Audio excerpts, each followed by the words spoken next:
Hi అండి. Hello. నమస్తే. తిరుపతి ఎంతో పవిత్రమైనటువంటి ప్రాంతం.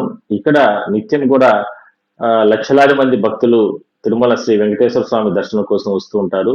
అదే కాకుండా రకరకాల వ్యాపారాల నిమిత్తం గూడా ఆహ్, చాలా ప్రాంతాల నుంచి ప్రధానంగా 2 తెలుగు రాష్ట్రాలే కాకుండా తమిళనాడు, కర్ణాటక ఇలా చాలా చాలా ప్రాంతాల నుంచి గూడా ఇక్కడికి వ్యాపార నిమిత్తం వస్తూ ఉంటారు. ఇక్కడ 1, 2 రోజులు ఉంటారు. రిటర్న్ వెళ్తూ ఉంటారు. ఇట్లా ఒక ఫ్లోటెడ్ ఏరియా, ఒక టూరిజం ప్రాంతం అనుకోవచ్చు. ఇటు వ్యాపార సంబంధించిన ప్రాంతం అనుకోవచ్చు.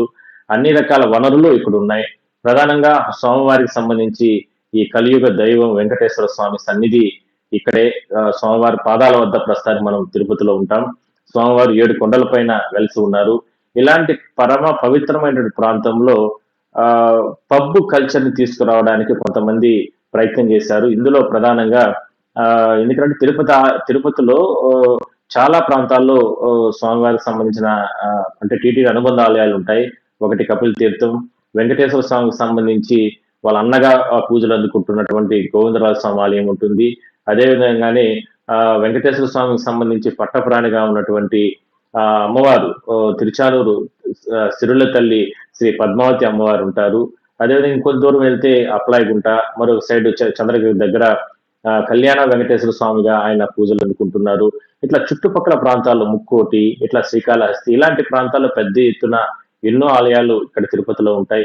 మరి ఇంత పెద్ద ఉన్నటువంటి మహానగరంలో కొంతమంది దుష్ట శక్తులు ఈ రకంగా కార్యక్రమాలు నిర్వహించడానికి ప్రయత్నాలు చేయడం జరిగింది. దీన్ని తిరుపతి పోలీసులు చాలా సీరియస్ గా తీసుకోవడం జరిగింది.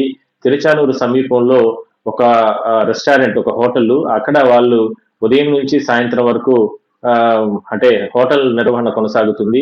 7 గంటల నుంచి రాత్రి వరకు, అర్ధరాత్రి వరకు కూడా ఇల్లీగల్ యాక్టివిటీస్ ఏంటంటే ఒక పబ్బుని లాగా లోపలంతా కూడా రెడీ చేసుకొని మొత్తం కూడా మా ఇతర ప్రాంతాల నుంచి మందు బాబులు వీళ్ళందరూ కూడా అక్కడికి డ్రింక్ చేయడానికి అక్కడ తీసుకొస్తూ ఉంటారు. అక్కడ డ్రింక్ చేసిన తర్వాత అక్కడ డీజే డాన్సులు, ఇట్లా రికార్డింగ్, అంటే రకరకాల సౌండ్స్ పెట్టుకొని కలర్ఫుల్ డెకరేషన్స్ అంటే లైటింగ్స్ ఇట్లా మత్తులో తూగే రకంగా ఆ కార్యక్రమాలన్నీ కూడా నిర్వహిస్తున్నారు. దానికి సంబంధించినటువంటి వీడియోస్ కూడా నేను మీకు చూపించే ప్రయత్నం చేస్తాను. ఎందుకంటే తిరుపతి లాంటి పవిత్రమైన స్థలంలో ఇలాంటి కార్యక్రమాలు జరిగితే ఖచ్చితంగా ఉపేక్షించమంటూ కూడా గతంలో ముఖ్యమంత్రి చంద్రబాబు గారు కూడా చెప్పడం జరిగింది. అదే స్థాయిలోనే తిరుపతి కలెక్టర్ గారు కావచ్చు, ఎస్పీ గారు కావచ్చు, వీళ్ళందరూ కూడా కఠిన చర్యలు తీసుకుంటామంటూ కూడా చెప్పడం జరిగింది. అయితే ఒక వీడియో అంటే అక్కడ ఆ, అదనంగా డబ్బులు కూడా వసూలు చేస్తున్నారు. చేతికి రింగ్స్ అవన్నీ కూడా నేను మీకు చూపిస్తాను.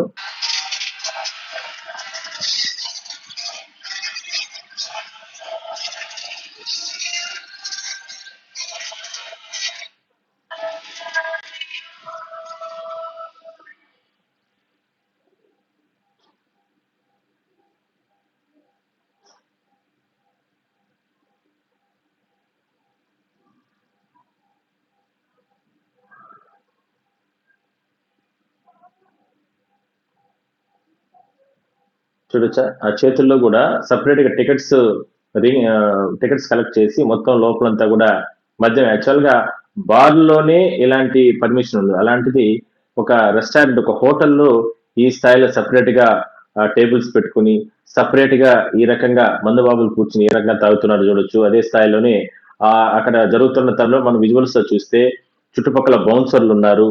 ఆ, కనీసం బాంబే టైప్ లో ఈ వ్యవహారాలు నడిపిస్తున్నారంటే ఏ స్థాయి మనం చూడొచ్చు. బౌన్సర్లు ఉన్నారు. కాకపోతే ఇప్పటి వరకు కూడా ఉన్నటువంటి సమాచారం ప్రకారం వేరే ఇల్లీగల్ యాక్టివిటీస్ అంటే మహిళల్ని తీసుకొని వచ్చి డాన్సులు వేయించడం ఇట్లా రకరకాల యాక్టివిటీస్ అది పోలీసుల దర్యాప్తులో వస్తుంది. అయితే పూర్తి స్థాయిలో దర్యాప్తు చేస్తున్నాం. ఎట్టి పరిస్థితుల్లో కూడా ఎవరిని కూడా దీని నిర్వహణకు పాల్పడుతున్నటువంటి ఎవరిని కూడా వదిలిపెట్టినట్టు కూడా ఎస్పీ గారు చెప్పడం జరిగింది.